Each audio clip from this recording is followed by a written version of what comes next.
नमस्कार। सितंबर 2025 में पंचक कब से कब तक है, समय क्या रहेगा, तिथि क्या रहेगी, आपको बता देते हैं। 6 सितंबर से पंचक प्रारंभ हो रहा है। ये जो पंचक है इसे मृत्यु पंचक कहा जाता है। क्यों कहा जाता है, क्या है इसमें कुछ कार्य हैं जो वर्जित होते हैं, कौन से कार्य हैं, ज्योतिष मान्यता क्या है, सब बताएंगे, तो वीडियो में अंत तक जरूर बने रहिएगा। पंचांग के अनुसार सितंबर 2025 का मृत्यु पंचक है, जो शनिवार 6 सितंबर सुबह 11:21 से शुरू होकर बुधवार 10 सितंबर शाम 4:03 तक रहने वाला है। ज्योतिष के अनुसार शनिवार से प्रारंभ होने वाले पंचक को मृत्यु पंचक कहा जाता है। यह सभी पंचकों में सबसे अधिक अशुभ और हानिकारक माना गया है।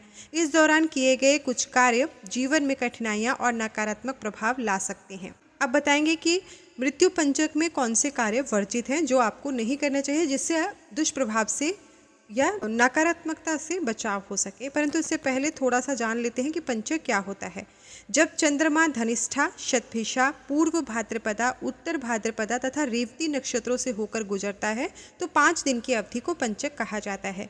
ज्योतिष शास्त्र में पंचक काल को शुभ कार्यों के लिए निषेध बताया गया है। विशेषकर जब यह शनिवार से प्रारंभ होता है तो इसे मृत्यु पंचक कहा जाता है, जिसका प्रभाव सबसे अधिक माना जाता है। अब जानते हैं कि मृत्यु पंचक में कौन से कार्य हैं जो वर्जित हैं। इस समय लकड़ी, ईंधन या लकड़ी से बनी हुई वस्तुएं लाना अशुभ माना जाता है। मान्यता है कि इससे घर में दुर्भाग्य प्रवेश करता है।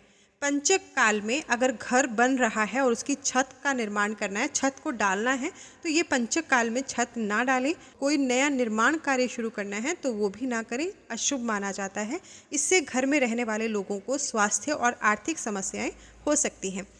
पंचक के समय में सबसे महत्वपूर्ण और गंभीर मनाही किसी का अंतिम संस्कार करना है। अगर इस दौरान किसी की मृत्यु हो जाती है तो अंतिम संस्कार करने से पहले किसी जानकार ज्योतिषी से सलाह लेना जरूरी है। शास्त्रों में पंचक काल में मृत व्यक्ति के साथ आटे के बने 5 पुतले रखकर अंतिम संस्कार करने का विधान है।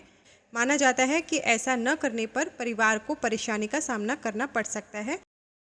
इस अवधि में नया पलंग या चारपाई लेना अशुभ होता है। मान्यता है कि इससे जीवन में समस्याएं और दुख बढ़ सकते हैं। इसके आगे जान लेते हैं दक्षिण दिशा के बारे में। पंचक के दौरान दक्षिण दिशा की ओर यात्रा करने से बचना चाहिए। इस दिशा को यम की दिशा माना जाता है और पंचक के समय इस दिशा में यात्रा करना हानिकारक हो सकता है। यदि यात्रा करना बहुत ज़रूरी हो तो हनुमान जी का ध्यान करके घर से निकलें।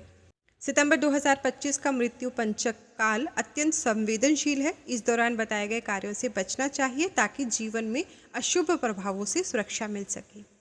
इस वीडियो का जो लक्ष्य है वो आपको सचेत करना है, सावधान करना है, तो कृपया इसे पॉजिटिवली लें।